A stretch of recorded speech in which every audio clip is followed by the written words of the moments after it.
abonnés de Malikouna Foni, bonjour, je suis toujours ravie de vous retrouver. Bienvenue dans cette édition de ce lundi 8 août 2022.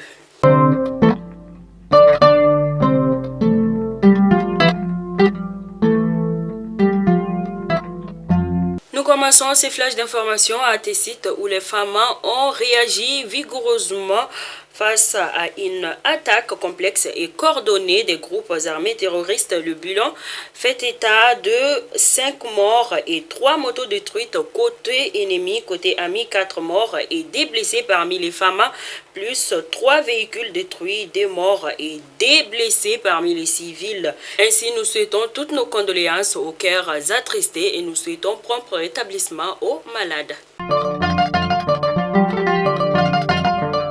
C'est même dimanche, aux environs de 10h30, la relève descendante du poste de police frontière des Sona a heurté un engin explosif suivi de tirs nourris d'assaillants non identifiés. Le bilan est de 5 policiers tués, 1 blessé et 3 portés disparus. Ainsi, nous souhaitons toutes nos condoléances aux cœurs attristés et que nous soutenons nos femmes. Que Dieu les protège tout en chacun.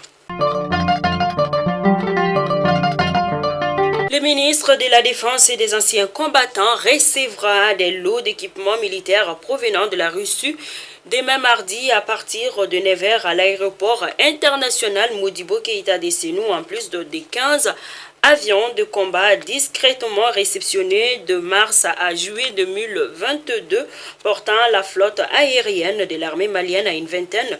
3 lots d'équipements différents sont attendus mardi après des vols d'essai.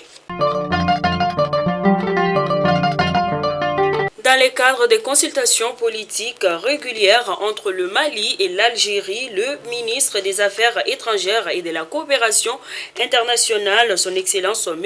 Abdoulaye Diop, est en visite de travail en Alger du 7 au 9 août 2022. Le chef de la diplomatie malienne s'est entretenu avec son homologue algérien hier, dimanche 7 août 2022, notamment sur le renforcement des relations des fraternités et de coopération qui unissent les deux pays, ainsi que les perspectives d'une nouvelle dynamique à la mise en œuvre de l'accord pour la paix et la réconciliation issu du processus d'Alger.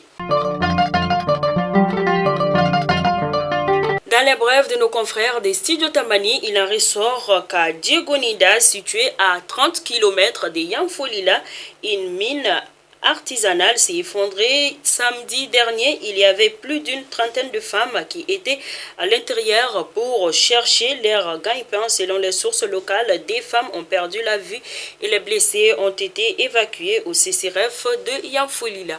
Ainsi, nous souhaitons toutes nos condoléances aux cœurs attristés.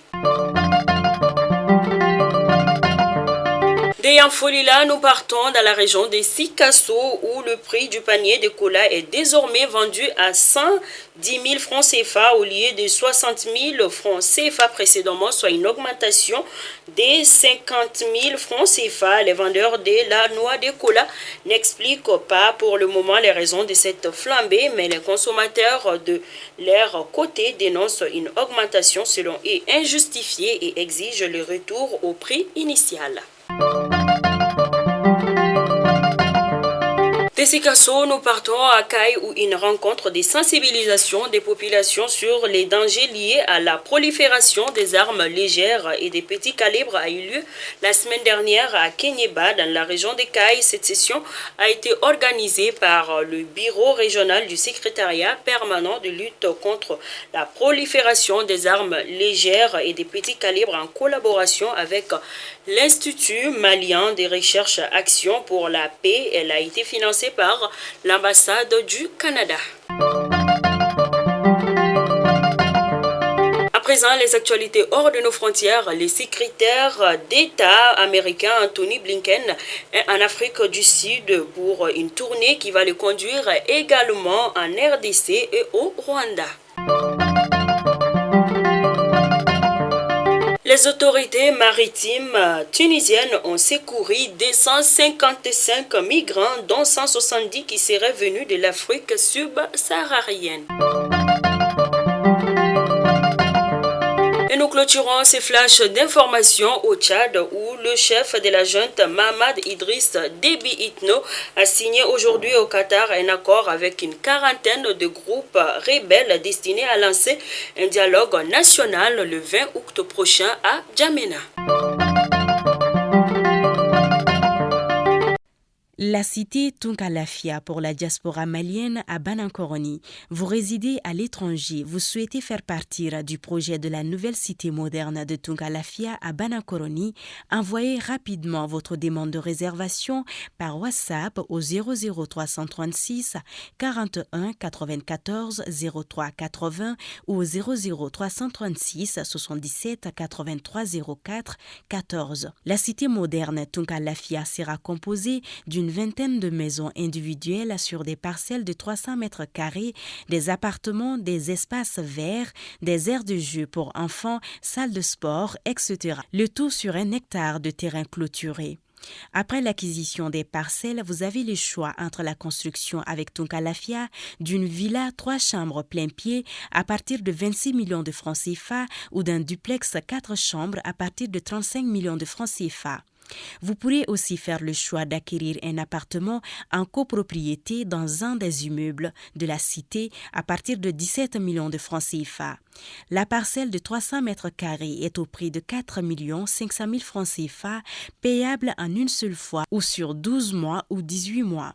Le plan de financement de la construction se fera par la suite soit en individuel, soit dans un groupe de tontines de construction Tunkalafia. Le projet de cité Tunkalafia à Banankoroni, un havre de paix et de tranquillité pour un séjour ou un retour au pays serein et en toute confiance. Avec Tunkalafia, pour chaque Malien de l'extérieur, une maison à l'intérieur.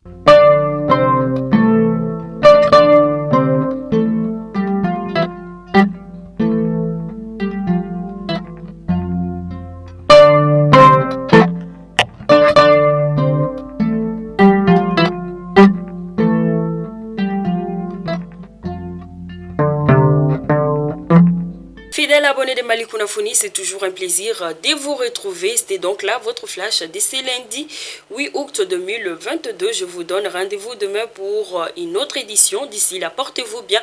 Que Dieu bénisse les Mali, qu'il protège encore tout un chacun. Merci et bon début de semaine.